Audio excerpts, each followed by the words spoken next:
Here we go. It started before dawn. Ukraine woke to explosions around the capital, Kiev. On February 24th, 2022, Russia launched a full-scale invasion of Ukraine. It's the same across the country. Russian troops attacked from the north, the east, and the south. In the last hour or so, we've heard probably about 5 or 6 other explosions. It's been more than 2 years since the invasion. In the areas of Ukraine it occupies, Russia has been rebuilding cities and towns in Russia's image, and in the process, destroying what may be evidence of war crimes. So the world doesn't forget, Human Rights Watch, along with 2 partners, recently released a major report. And nowhere has paid a bigger price than Mariupol. The report, called Our City Was Gone, focuses on what happened in Mariupol. For 8 weeks, the city in the south of Ukraine was under siege. Thousands died during and in the aftermath of Russia's assault on the port city. By the end, most of the city's civilian infrastructure was gone.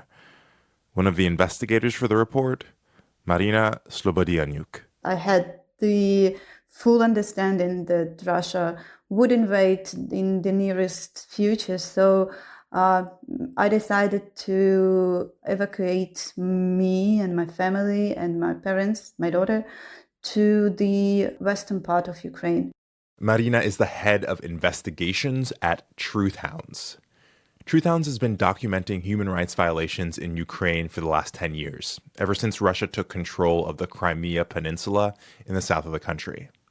Truth Hounds, along with Situ Research, a New York-based visual investigation firm, partnered with Human Rights Watch on the report about Mariupol. Marina's work is part of that report. Marina says she saw the 2022 invasion coming and fled her home in Kyiv before it began. It was very sad and emotionally very hard to leave Kyiv because my husband, he was staying at the Kyiv. He didn't want to evacuate because he wanted to fight against the Russians. It wasn't Marina's first time seeing war. Back in 2014, she'd been a legal advisor specializing in financial management.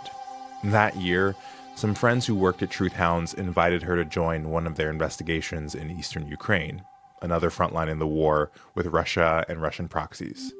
The signs of war were everywhere there.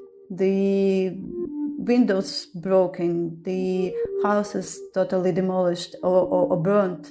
The people who live in these conditions, their daily routine are explosions, suffering, and fear. I witnessed the cases of kidnapping, of tortures, of inhuman treatment. This is what split my life in before and after. After this mission, I felt the responsibility because in face of the people I interviewed, I heard their stories. So I was this bridge, this connection, and the feeling of this responsibility was something new. And I realized I have to do something with it. I cannot be just the holder of the stories. I have to put it in the way it would work for justice. This is Rights and Wrongs, a podcast from Human Rights Watch. I'm Ngofeen Mputubwele. I'm a writer, a lawyer, and a radio producer. Life forced me to think about human rights long before I was an adult. I'm the American-born kid of African immigrants living in the U.S. Most of my family lives in the Democratic Republic of Congo, a country at war. And I've been inside human rights conversations since I was a kid. The late-night phone calls with news from a home you've never known, the somber conversations between adults huddled in the living room, coping with loss. Human rights violations alter lives wherever they happen and half a world away. And as we'll learn in a bit, they often involve important issues of law and justice. The airstrike hit in the middle of the morning. Hundreds of people are thought to have been killed. Human Rights Watch asked me, as a journalist concerned with human rights, to look at human rights hotspots around the world through the eyes and ears of the people on the front lines. That's what we do on Rights and Wrongs. That's how I met Marina. But first, let's rewind to before the war. Before the invasion, Marina had been to Mariupol a few times. I fell in love with this city. It was so bright and young, a happy one. Though the front line was at that time near the city, 40 or something kilometers to the east. And can you just describe your impression of the vibe of Mariupol? This is before the invasion. I would say that Mariupol had industrial vibe and, vacation, seashore vibe and artistic vibe, because there were many different festivals and cultural events with very strong vibes of everything. Then came the invasion. The southeastern port city is the only location separating advancing Russian troops from the south and east. So for the last fortnight, they've surrounded it and bombarded it. The pictures and videos coming out of Mariupol revealed panoramic scenes of urban destruction. Marina and her colleagues had some questions. One, were war crimes being committed in Mariupol? Two, if so, could they document these crimes objectively, especially after Russia had taken full control of the city and little information was coming out? And three, could investigators, as Marina said, serve as a bridge for civilian victims to get their stories to the world? A few weeks after the invasion began, Mariupol went dark. The city lost power. Its residents were effectively cut off from the outside world. By April 21st, with the exception of one steel plant, Russian forces fully occupied the mostly destroyed city. Now there was no way for human rights investigators like Marina to safely enter the city or even to talk to civilians over the phone. Communication was spotty, and residents would have faced retaliation if they spoke to war crimes investigators. Communication slowly came back after Russia took over, but by then, people were too afraid to talk. What do you do in that situation as an investigator? If war crimes were committed, how were they going to collect evidence? Who could they interview? Well, 200,000 people left Mariupol, so there were this special, they called Ya Mariupol centers, which is I Mariupol centers, where people from Mariupol could be together, could see each other. So we knew about the centers, and they actually, I think they are in all big cities of Ukraine. You can find them. So Marina and other investigators went to these I Am Mariupol centers to gather evidence from civilians who might have witnessed or been victims of human rights violations. They were especially interested in pictures or videos that might be on people's phones.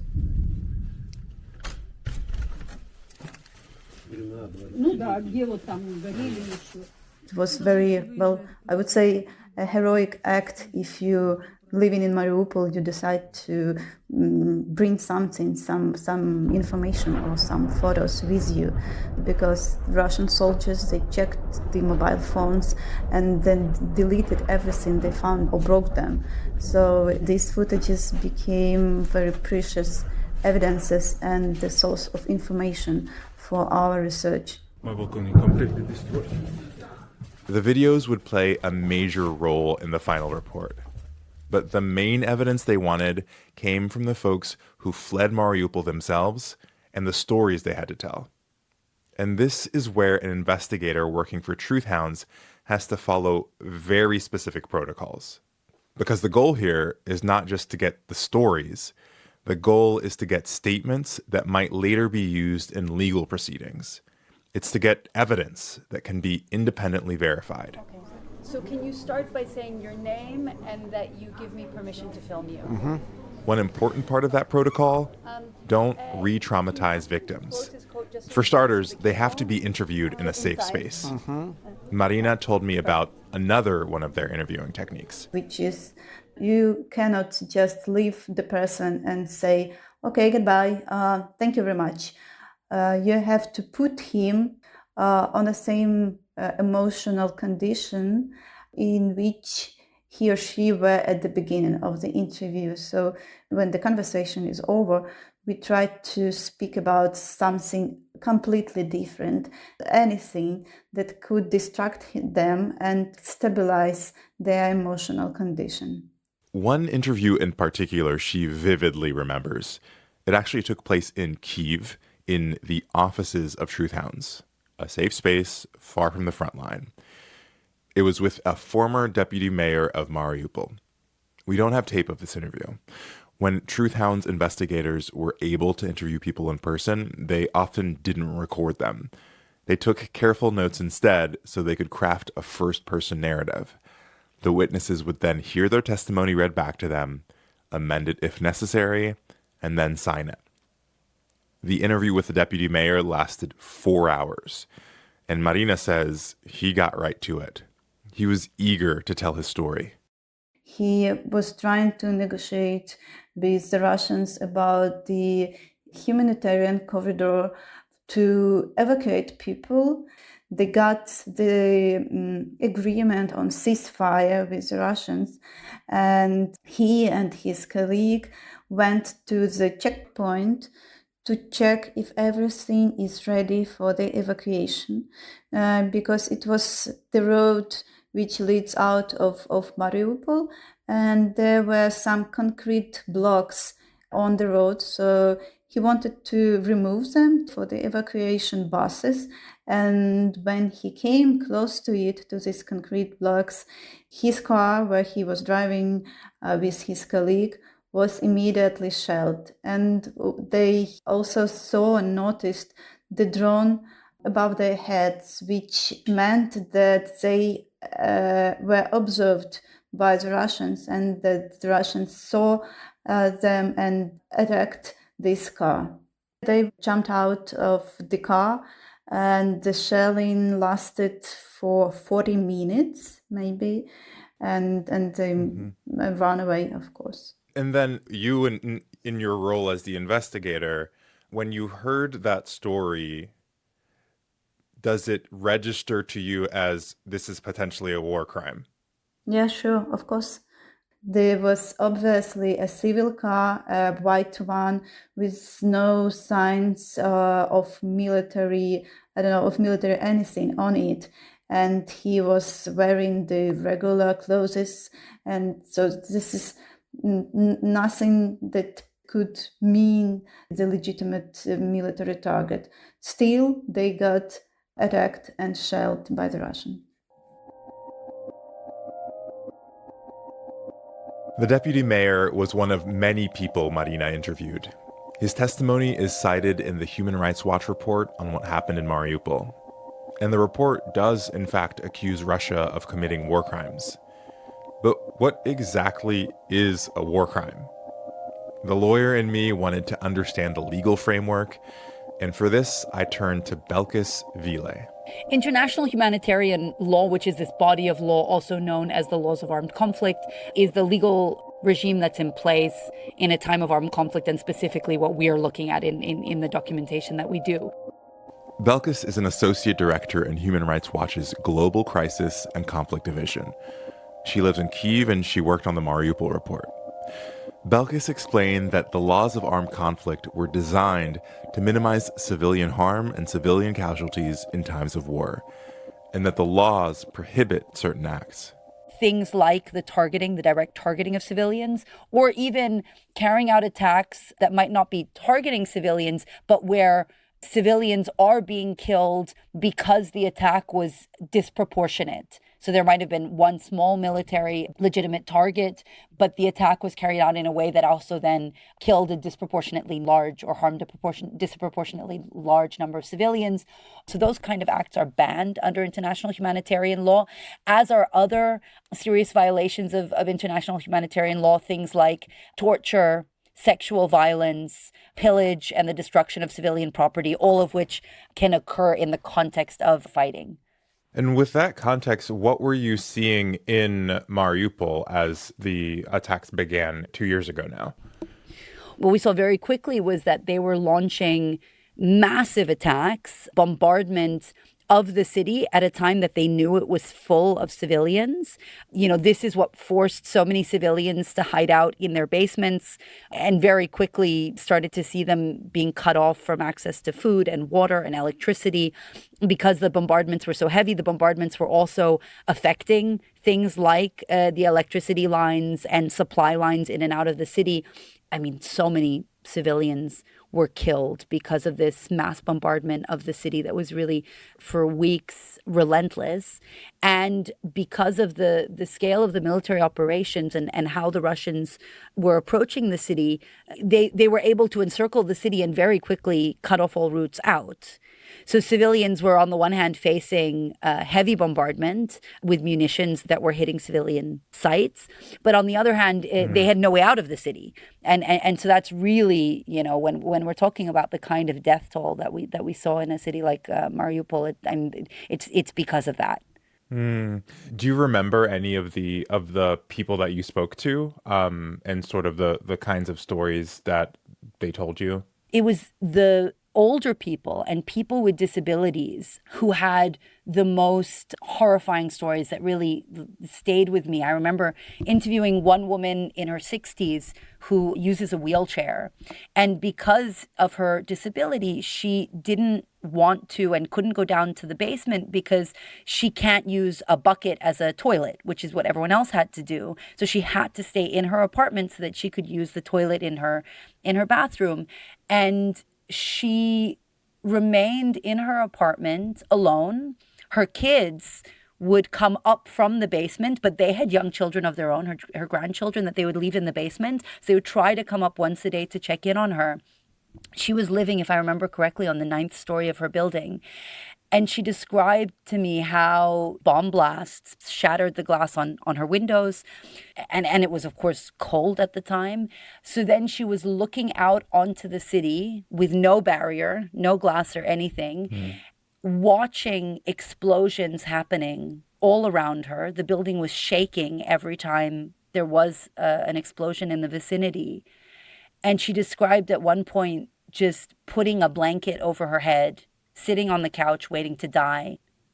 And how did that woman and her family, it sounds like, get out? How did they end up leaving Mariupol? So this family was lucky in that they had a car that hadn't been damaged by bomb blasts and was still largely functioning. And when they heard through, it was people spreading messages across different basements, somehow remarkably, that there was going to be this big group of people getting into cars and just leaving and hoping for the best and praying for the best. And so they got word of that in the base that her children were in. And so then they carried her down the stairs. They had several people come to carry her down the stairs and put her in the car. And then they just drove. And they and everyone else who traveled in this convoy had to go through many Russian-erected checkpoints before they were able to get to Ukrainian territory. They were very lucky that they were allowed through and not blocked. Other convoys were blocked and turned back, but this convoy was able to make it out. And was she, in fact, did she end up being a witness to war crimes or to other serious violations of international humanitarian law? Some of the attacks that she saw out of her window may have constituted serious violations of international humanitarian law, but we weren't able to get that kind of granular detail from her because what she saw was really just from the vantage point of her balcony. And again, what we need to know when we're documenting a specific attack and assessing the lawfulness of a specific attack is the exact civilian casualty count. Were there civilians killed and injured in those attacks? And she was only seeing them from a distance. And then on the other hand, were there Ukrainian armed forces present in the areas that were being attacked?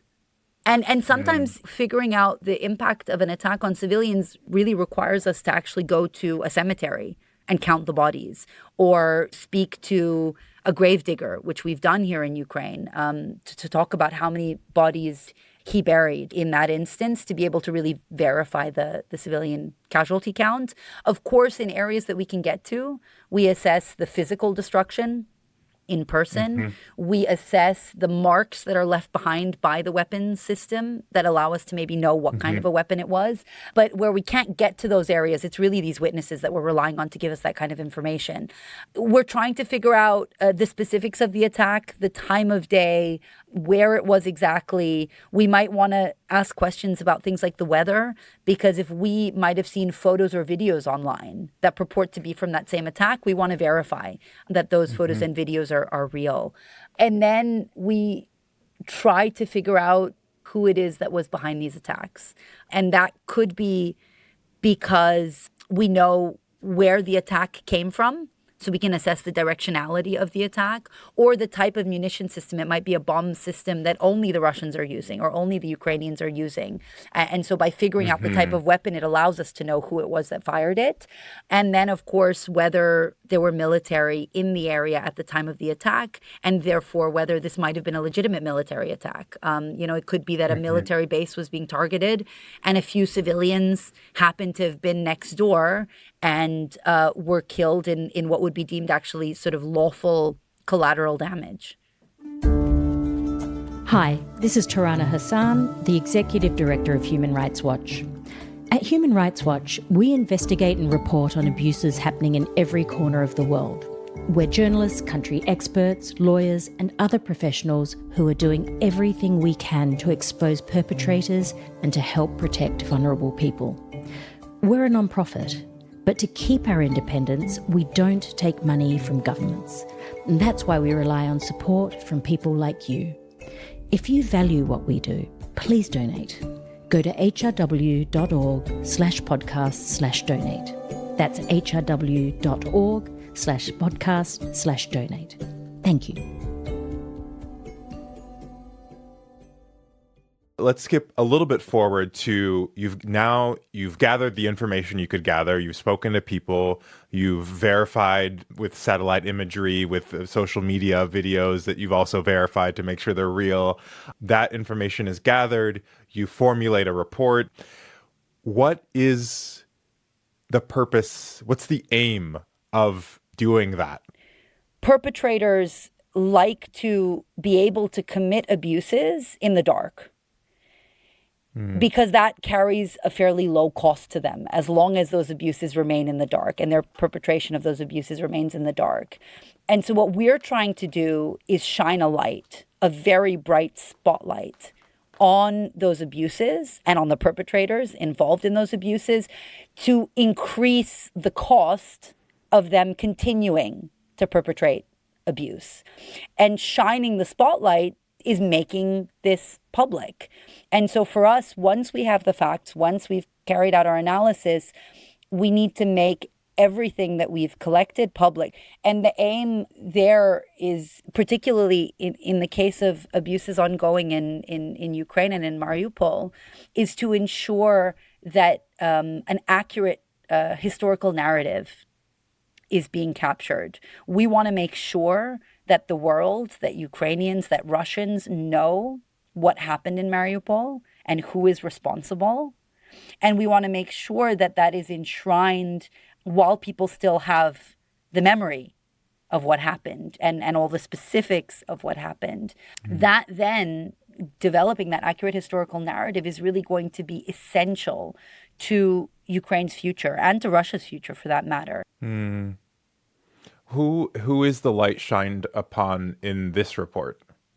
Through the research for this report, and this was really through not just interviews with witnesses, but through a broad search across, among other things, social media and messaging apps, was identify specific units that were present in and around Mariupol while the military operations occurred. And so we were actually able to identify a total of 17 units who were involved in these military operations. So we identify, of course, the Russian president, Vladimir Putin. We identify also the head of the National Guard, the Minister of Defense, his General Chief of Staff, as well as a range of other units and individuals in command control that we know were giving orders to conduct the attacks that we were examining, or who were physically present while these attacks were occurring. That was Belkacvile, one of Human Rights Watch's researchers on the report on Mariupol. You can read the report, Our City Was Gone, watch a video, check out 3D reconstructions and data visualizations about the Russian war crimes in Mariupol on Human Rights Watch's website, hrw.org. Before we go, I want to go back for a minute and consider the victims and the witnesses who contributed their stories to the report. It made me wonder, what do they get out of this strange process of telling a researcher about the most horrific things that have ever happened to them?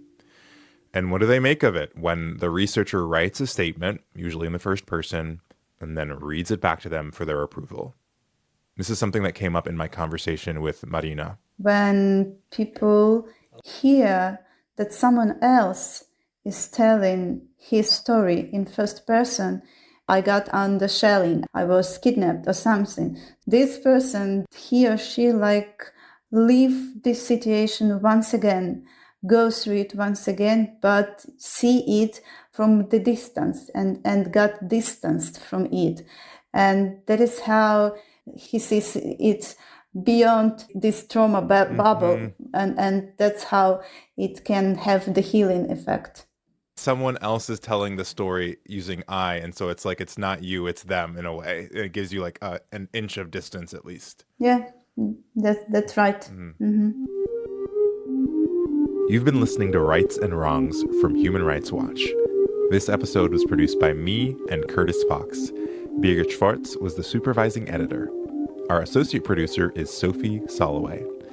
Thanks also to Ife Fatunase, Stacey Sullivan, Blair Palmer, and Anthony Gale. The news clips at the beginning of the episode are from Sky News and the BBC. I'm Ngofeen Mputubwele. See you next time.